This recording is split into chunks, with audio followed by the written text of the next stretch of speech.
ഭാരതത്തിൻ്റെ വടക്ക് പടിഞ്ഞാറ് ഭാഗം കാശ്മീർ, നേരെ വടക്കും കാശ്മീർ തന്നെ.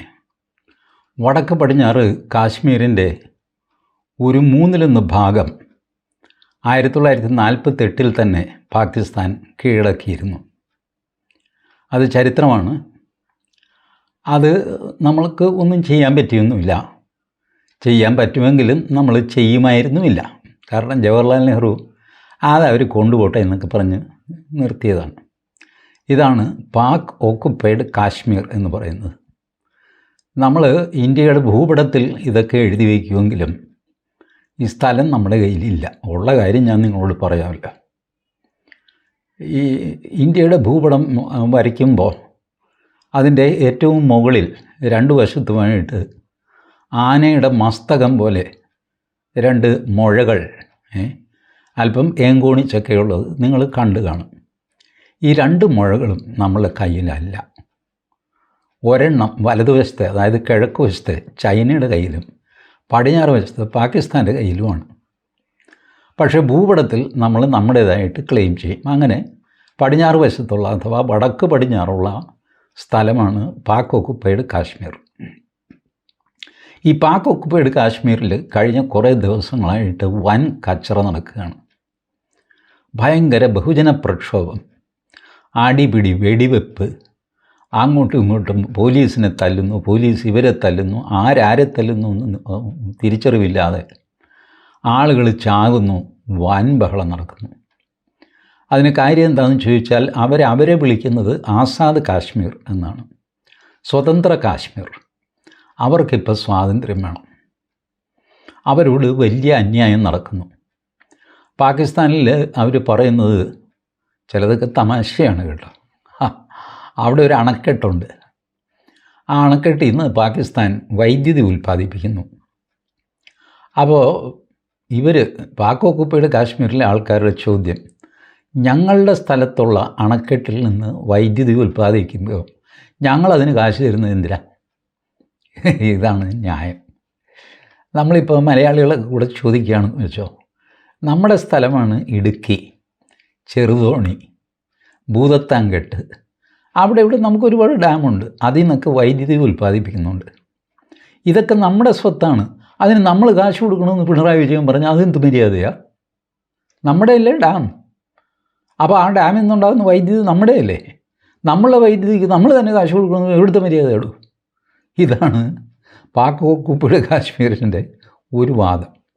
അല്ല, ഞാൻ ഇവന്മാരുടെയൊക്കെ ബുദ്ധിയുടെ ലെവൽ എത്രയാണെന്ന് നിങ്ങളെ ബോധ്യപ്പെടുത്താൻ വേണ്ടി പറഞ്ഞതാണ്. ഇത് കൂടാതെ കാശ്മീരിൽ നിന്ന് കുറച്ച് പേര് ഓടി അത് പാകിസ്ഥാൻ സ്വർഗരാജ്യമാണെന്ന് പറഞ്ഞിട്ട് സ്വർഗരാജ്യത്വത്തെ എത്തിയുമില്ല, പാക് ഓക്കുപ്പൈഡ് കാശ്മീരിൽ കുടുങ്ങി. ഇവർക്ക് പാകിസ്ഥാൻ സംവരണം കൊടുക്കുന്നുണ്ട്. അതെന്തിനു കൊടുക്കുന്നു? ഞങ്ങൾ ഒറിജിനലി പാക് ഓക്കുപ്പൈഡ് കാശ്മീരിൽ കിടക്കുന്ന എനിക്ക് സംവരണമില്ല, മറ്റേ കാശ്മീരിൽ നിന്ന്, ഇന്ത്യയുടെ കയ്യിലിരിക്കുന്ന കാശ്മീരിൽ നിന്ന് ഓടി വന്ന കള്ളൻ അവന് സംവരണമുണ്ട്. അത് ന്യായമല്ല.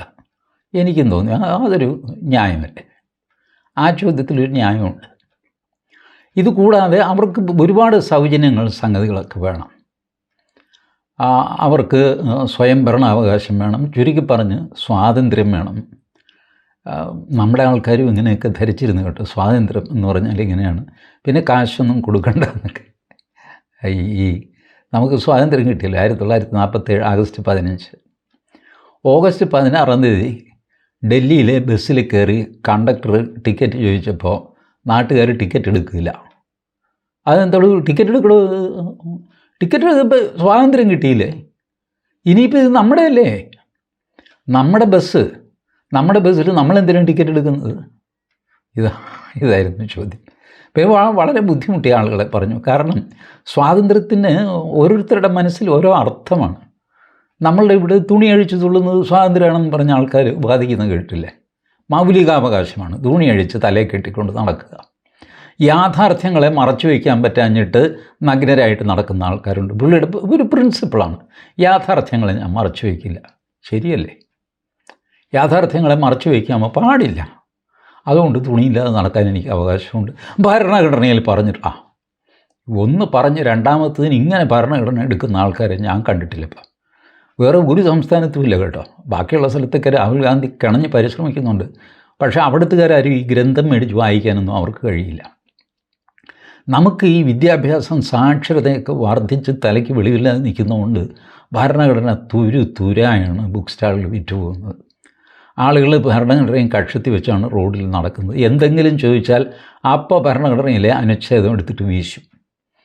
ഭരണഘടന പേടിച്ചിട്ട് മനുഷ്യന് വഴി നടക്കാൻ മേല ഈ ഒരു അവസ്ഥ. ഇതുപോലെ അവകാശബോധമുള്ള ഒരു ജനതയാണ് പാക് ഓക്കുപ്പൈഡ് കാശ്മീരിലുള്ളത്. അവിടെ സാക്ഷരത ഇച്ചിരി കുറവാണ്, 52% മറ്റോ ഉള്ളൂ. മൊത്തം പാകിസ്ഥാൻ എടുത്തു കഴിഞ്ഞാൽ 70% മറ്റോ ഉണ്ട്. അതും പാക് ഓക്കുപ്പൈഡ് കാശ്മീരുകാരൻ്റെ ഒരു ഗ്രീവനസ്സാണ്. എനിക്ക് 52% പഠിപ്പേ ഉള്ളൂ, ബാക്കിയുള്ളവർക്കൊക്കെ 70% ഉണ്ട്. അപ്പോൾ എൻ്റെ ബാക്കി എത്രയാ 18 28% അതെവിടെ പോയി? ഇതൊരു ചോദ്യമല്ലേ? ഇങ്ങനെയൊക്കെ പറഞ്ഞാണ് ഇവന്മാർ കച്ചറ ഉണ്ടാക്കുന്നതിന് എനിക്ക് കുഴപ്പമൊന്നുമില്ല. വെളിവില്ലാത്തവൻ എന്തും ചെയ്യും. പക്ഷേ നമ്മളുടെ പ്രതിരോധ മന്ത്രി രാജ്നാഥ് സിംഗിൻ്റെ ഒരു പ്രസ്താവന വന്നു. അദ്ദേഹം പറഞ്ഞു, താമസിയാതെ പാകിസ്ഥാൻ ഒക്കുപ്പൈഡ് കാശ്മീരിലുള്ള ജനങ്ങൾ ഞങ്ങൾ ഭാരതീയരാണ് എന്ന് വിളിച്ചു പറയാൻ തുടങ്ങും. കേട്ടപാടെ എന്നെപ്പോലെയുള്ള RSSകാരൊക്കെ അങ്ങ് രോമാഞ്ച കഞ്ചുകം എന്ന് പറഞ്ഞാൽ പുതപ്പ്, നല്ലത് നോക്കി രോമാഞ്ച പുതപ്പൊക്കെ വാങ്ങിച്ച് അങ്ങ് പുതച്ചങ്ങോട്ട് അങ്ങ്. ഞാനിപ്പോൾ വിചാരിച്ചു, എടാ ഇതൊരു അത്ര നല്ല കാര്യമല്ലല്ലോ. നിങ്ങൾ ആലോചിച്ച് നോക്കിയേ, 25 ലക്ഷം എന്ന് പറയുന്നു, 55 ലക്ഷം എന്നാണ് അനൗദ്യോഗിക കണക്ക് അവിടുത്തെ ജനസംഖ്യ.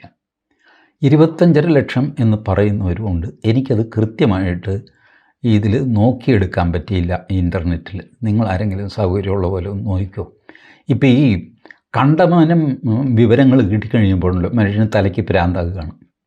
ഒരു വശത്ത് ജെമിനി, മറ്റു വശത്ത് മീറ്റ, പിന്നെ പെർപ്ലെക്സിറ്റി, പിന്നെ ഗ്രോക്ക്, ഇതൊന്നും പോരാഞ്ഞിട്ട് പഴയ ഗൂഗിൾ വേറെ.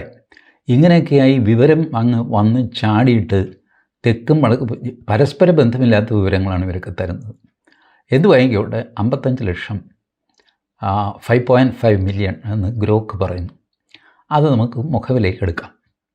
55 ലക്ഷം ജനങ്ങൾ, 86,500 സ്ക്വയർ കിലോമീറ്റർ, അതായത് കേരളത്തിൻ്റെ ഒരു 2.5 ഇരട്ടി വലിപ്പം. കേരളത്തിൻ്റെ 2.5 ഇരട്ടി വലിപ്പവും വെറും 55 ലക്ഷം ജനസംഖ്യയുമായി കഴിയുമ്പോൾ അവിടെ പൊറുക്കാൻ വലിയ സൗകര്യമാണ്. ഓരോരുത്തർക്കും ഒരു 10 ഏക്കർ വെച്ചെങ്കിലും അളന്ന് കുറിച്ച് കുറ്റി തറച്ച് കൊടുക്കാം. അത്രയും സ്ഥലമുണ്ട്, വിശാലമായ സ്ഥലം. കുറേ മലമ്പ്രദേശം അത് ഇതൊക്കെ പോയെന്ന് വെച്ചു, എന്നാൽ പോലും ഇഷ്ടം പോലെ സ്ഥലമുണ്ട്. അവിടെയുള്ളവരൊക്കെ ഭാരതീയരാണ് ഞങ്ങൾ എന്ന് പ്രഖ്യാപിക്കുന്നു.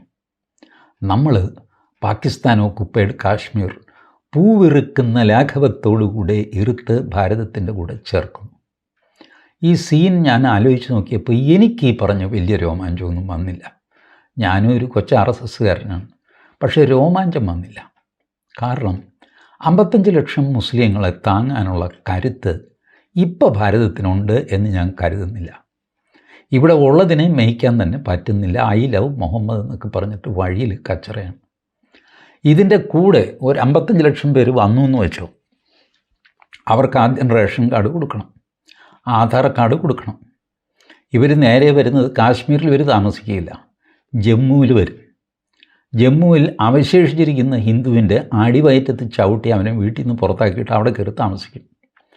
പിന്നെ അവിടെ നിന്ന് ഹിമാചൽ പ്രദേശിൽ വരും, ഹരിയാനയിൽ വരും, പഞ്ചാബിൽ വരും, ഡൽഹിയിൽ വരും. ഉത്തർപ്രദേശിൽ പോയി ആ കാർന്ന് ഒരു തൂമ്പയ്ക്ക് അടി കിട്ടുമല്ലോ എന്ന് വിചാരിച്ചിട്ട് അങ്ങോട്ട് കയറില്ല.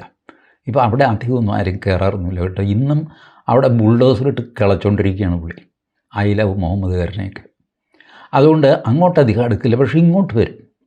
ഇവിടെ ആണെങ്കിൽ സ്വീകരിക്കാൻ ആൾക്കാർ റെഡിയായിട്ട് നിൽക്കുന്നു. പൗരത്വവും സൗജന്യ റേഷനും മറ്റതുമൊക്കെ കൊടുത്തില്ലെങ്കിൽ തട്ടിക്കളയും എന്ന് പറഞ്ഞുകൊണ്ട് ഹർജിയുമായിട്ട് കപിൽ സിബൽ നേരെ ഹർജിയൊക്കെ ടൈപ്പ് ചെയ്ത് റെഡിയാക്കി വെച്ചിരിക്കുക. ഇവരിങ്ങോട്ട് വരണം, ഈ ഹർജി സുപ്രീം കോടതിയുടെ ബെഞ്ചിലേക്ക് വയ്ക്കുന്നു. ബെഞ്ചിൽ വയ്ക്കുന്നതിന് മുമ്പ് തന്നെ സുപ്രീം കോടതി വിധി പ്രഖ്യാപിക്കുന്നു. അവിടെ നിന്ന് വന്ന മുഴുവൻ പേർക്കും അരി സൗജന്യം, മറ്റ് മണ്ണെണ്ണ, ബാക്കി പരിപ്പ്, അത് ഇതൊക്കെ സൗജന്യം. ഇത് കൂടാതെ അവർക്ക് 5 സ്റ്റാർ സൗകര്യങ്ങൾ താമസിക്കാൻ അത് കൊടുക്കണം. അല്ല, അതിനും മാത്രം കൊടുക്കാനില്ലേ? ഇവിടെ ഉള്ള ഹിന്ദുവിനെയൊക്കെ പിടിച്ച് പുറത്താക്കിടും. അവന് ഈ വലിയ വീട്ടിലൊക്കെ താമസിക്കുന്നത്, അവൻ റോഡ് സൈഡിൽ താമസിച്ചാൽ മതി. ആദ്യത്തെ അവകാശം, first right to the resources belong to minority. ഇത് മൻമോഹൻ സിംഗ് പറഞ്ഞതാണ്. മൻമോഹൻ സിംഗ് നാടകീയമായിട്ട് പറഞ്ഞു, റീഡ് മൈ ലിപ്സ്. ഇതാണ് ഞാനിന്നിപ്പോൾ ഒരു പേന എടുത്ത് കയ്യിൽ പിടിച്ചിരിക്കുന്നത് ഒരു ഗൗരവാലിറ്റി വരട്ടെ എന്ന് വിചാരിച്ചിട്ടാണ്. സാധാരണ ഈ TV ആങ്കർമാരൊക്കെ വലിയ ബുദ്ധിജീവികളൊക്കെ ആണല്ലോ. ഒരു പേന അവരുടെ കയ്യിലുണ്ട്, അത് കാണിച്ചിങ്ങനെ വിറപ്പിക്കുക ആൾക്കാർ. അപ്പോൾ അങ്ങനെ ചെയ്തില്ലെങ്കിൽ സുപ്രീം കോടതി ഒരു വരട്ടും. ഇംഗ്ലീഷിലായിരിക്കും. Is there rule of law in this country? Is this the India which was envisaged by Mahatma Gandhi? Is this the India which was the dream of the constitution makers? Is this the constitution which was given to us by Dr. Baba Saheb Ambedkar? ഇപ്പം എൻ്റെ ആ പേനയുടെ ആ കുലുക്കോ ആട്ടമൊക്കെ ചേർന്നൊരു ഒരു ബുദ്ധിജീവി ഇല്ലേ, നമ്മുടെ കരൺ ഥാപ്പറൊക്കെ ഇങ്ങനെ പല്ല് കടിച്ച് പിടിച്ചിട്ട് അങ്ങനെയൊക്കെ. അപ്പോൾ അത് വരാനാണ് ഈ പേന, അല്ലെങ്കിൽ ഒരു ഇതില്ല, ഗുമ്മില്ല. അപ്പോൾ ഇങ്ങനെയൊക്കെ പറഞ്ഞിട്ട് ഇവർക്കിതൊക്കെ കൊടുക്കും. 55 ലക്ഷം പേരെ കൂടെ താങ്ങാൻ ഉള്ള ആരോഗ്യം ഇപ്പോൾ ഉണ്ട് എന്ന് സ്വയം സേവകനായ എനിക്ക് തോന്നുന്നില്ല എൻ്റെ ഭാരതത്തെപ്പറ്റി. ഈ പൊതുവെ ഹിന്ദുത്വവാദികൾക്ക് ഒരു ദൗർബല്യമുണ്ട്. അത് ദൗർബല്യമാണെന്ന് പോലും അവർക്ക് തിരിച്ചറിയാൻ പറ്റുന്നില്ല, അത് ശക്തിയാണെന്നാണ് വിചാരിക്കുന്നത്. ആചന്ദ്രതാരമേ സന്തതി പ്രവേശമേ നരേന്ദ്രമോദി ഭരിക്കും. ഇനിയിപ്പോൾ ഒന്നും നോക്കാനില്ല. ഇതാണ് നരേന്ദ്രമോദിക്ക് ഞാൻ പറയാം, ഇപ്പം തന്നെ ഭൂരിപക്ഷമില്ല, 240 സീറ്റേ ഉള്ളൂ. Let this truth sink. He doesn't have majority. കൂട്ടുകക്ഷി മന്ത്രിസഭയാണ്, പക്ഷെ ആ മനുഷ്യൻ്റെ കപ്പാസിറ്റി കൊണ്ട് അദ്ദേഹം രാഷ്ട്രത്തെ വീണ്ടും മുന്നോട്ട് നയിക്കുന്നു. This can be toppled at any moment. This is democracy, please understand. ജനാധിപത്യമാണ്. പ്രത്യേകിച്ച് ഹിന്ദുക്കൾക്ക് അങ്ങനെ വലിയ മമതയൊന്നും, അവരുടെ കാര്യങ്ങൾ നോക്കി എന്ന് വിചാരിച്ചിട്ട് അവർക്ക് വലിയ മമതയൊന്നും ഇല്ല. ചരിത്രത്തിൽ അങ്ങനെ കണ്ടിട്ടില്ല. വലിയ വലിയ ആൾക്കാരെയൊക്കെ ഒരു കാരണവും കൂടെ അത് ചുമ്മാ തോപ്പിച്ച് വീട്ടിലിരുത്തുന്ന ആൾക്കാരാണ്. അത് BJPക്കാർ മാത്രമല്ല, കൊള്ളാവുന്ന കമ്മ്യൂണിസ്റ്റുകാരുണ്ടെങ്കിൽ അവരെയും തോപ്പിക്കും. കമ്മ്യൂണിസ്റ്റുകാരിൽ ചിലരൊക്കെ ഇച്ചിരി ആത്മാർത്ഥയും സത്യസന്ധതയൊക്കെ ഉള്ളവരുണ്ടല്ലോ, അവൻ്റെ കാര്യം കട്ടപ്പുകയാണ്. പൂണ്ട കള്ളനെ ആൾക്കാർ പിന്നെയും ജയിപ്പിച്ചു. ഇതൊക്കെ ജനാധിപത്യത്തിൽ സംഭവിക്കുന്നതാണ്. അതുകൊണ്ട് അതും കൂടെ മനസ്സിൽ കരുതിയിട്ട് വേണം യഥാർത്ഥ പൗരൻ എന്നുള്ള നിലയ്ക്ക് നമ്മൾ ആലോചിക്കാൻ എന്നാണ് എൻ്റെ അഭിപ്രായം. ഒരു കാര്യം ഞാനും സമ്മതിക്കാം, ഈ 55 ലക്ഷം എണ്ണത്തെ പാകിസ്ഥാനിലേക്ക് ഓടിക്കുക, എന്നിട്ട് ഈ സ്ഥലം മാത്രം 86,500 സ്ക്വയർ കിലോമീറ്റർ സ്ഥലം ഇങ്ങ് പോരട്ടെ, അതിന് ഞാൻ സമ്മതിക്കാം. അതല്ലാതെ ഈ സ്ഥലവും ആളും ചേർത്ത് എടുക്കുന്നത് അത്ര നല്ല കാര്യമായിരിക്കും എന്ന് എനിക്ക് തോന്നുന്നില്ല. നിങ്ങൾക്ക് തോന്നുന്നുണ്ടോ? നമുക്കത് താങ്ങാനുള്ള പ്രാപ്തിയായിട്ടുണ്ടോ? ഇപ്പോഴും ന്യൂനപക്ഷങ്ങളെ ഭയന്നല്ലേ നമ്മൾ ജീവിക്കുന്നത്? സത്യമാണ്, ന്യൂനപക്ഷങ്ങളെ ഭയന്നാണ് ജീവിക്കുന്നത്. എനിക്കിതൊക്കെ പകൽ പോലെ വ്യക്തമായിട്ട് കാണാം. നിങ്ങൾക്ക് കാണാമെങ്കിലും നിങ്ങൾ അംഗീകരിക്കുന്നില്ല മനസ്സുകൊണ്ട്. സാധാരണ നമുക്ക് ഈ ഒരു അസുഖം വരുമ്പോൾ അസുഖമുണ്ട് എന്ന് നമ്മൾ സമ്മതിച്ചാലല്ലേ അതിന് ചികിത്സിക്കാൻ പറ്റുള്ളൂ. എനിക്കൊരു കുഴപ്പമില്ല എന്ന് പറഞ്ഞ് നടക്കുന്ന ആളെ ചികിത്സിക്കാൻ പറ്റുമോ? ഹിന്ദു സമുദായത്തിൻ്റെ ഒരു പ്രശ്നം ഇതാണ്.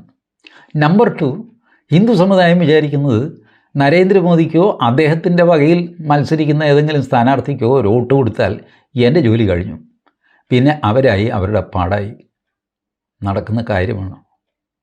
രാഷ്ട്രീയത്തിൻ്റെ ഒരു രംഗത്ത് ഒരു പൊളിറ്റിക്കൽ പാർട്ടിയെ അധികാരത്തിൽ കൊണ്ടുവന്നു എന്ന് വിചാരിച്ചിട്ട് അത് രാഷ്ട്രഗാത്രത്തിൽ അടിസ്ഥാനപരമായ വ്യത്യാസം വരുത്തുന്നില്ല. അടിസ്ഥാനപരമായ വ്യത്യാസം വരണമെങ്കിൽ ഓരോ പൗരനും ദേശീയവാദിയാകണം, നാഷണലിസ്റ്റ് ആവണം.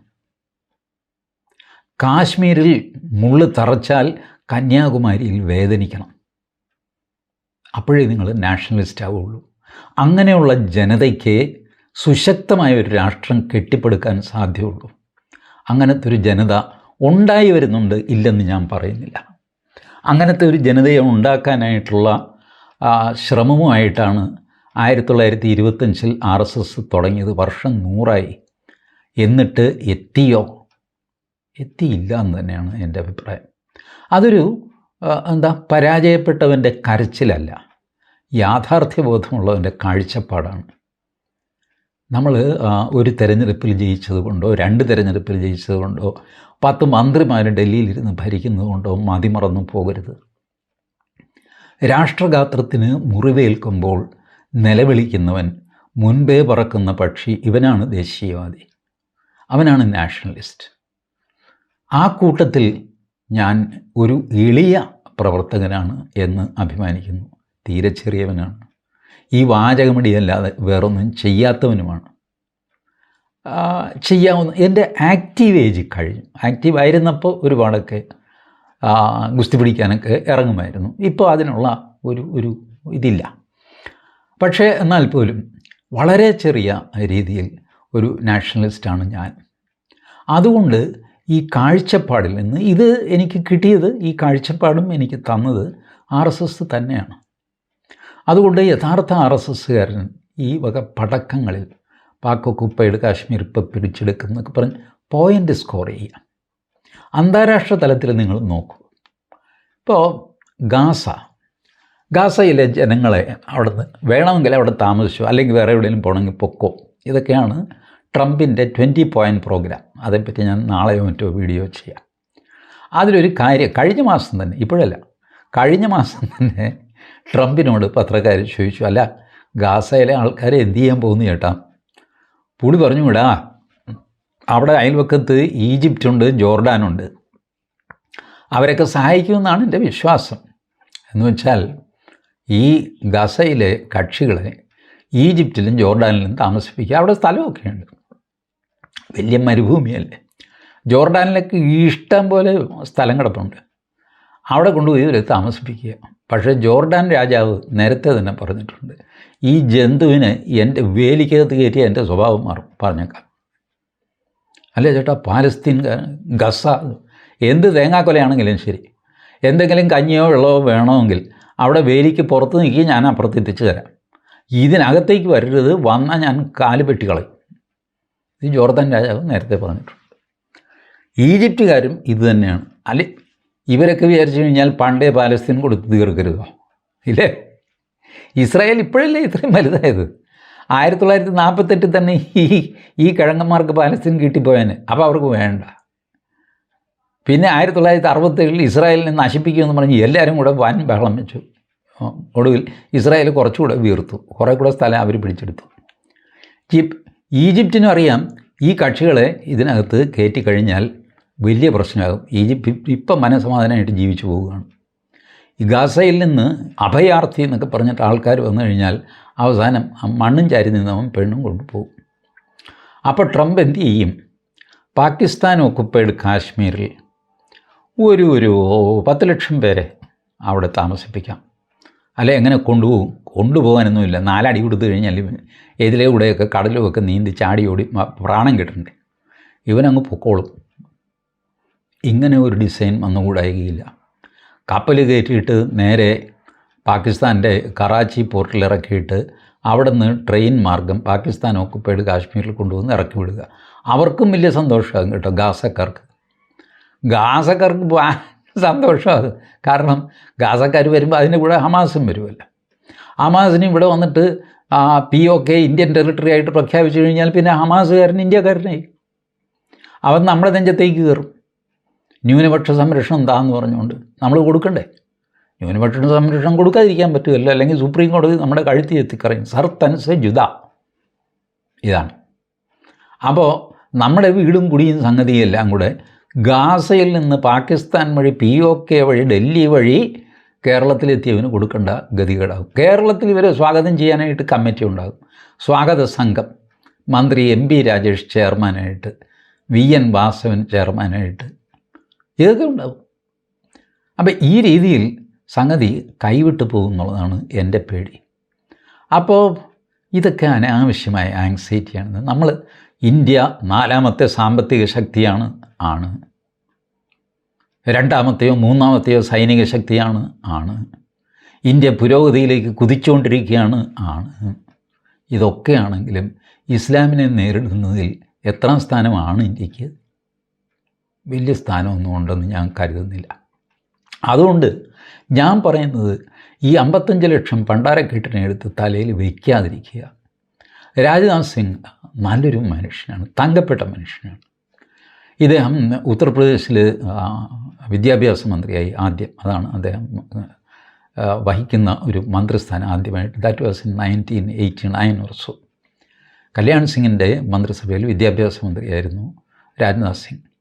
അടിസ്ഥാനപരമായ മാറ്റങ്ങൾ വിദ്യാഭ്യാസ രംഗത്ത് ഉത്തർപ്രദേശിൽ കൊണ്ടുവന്ന ആളാണ്.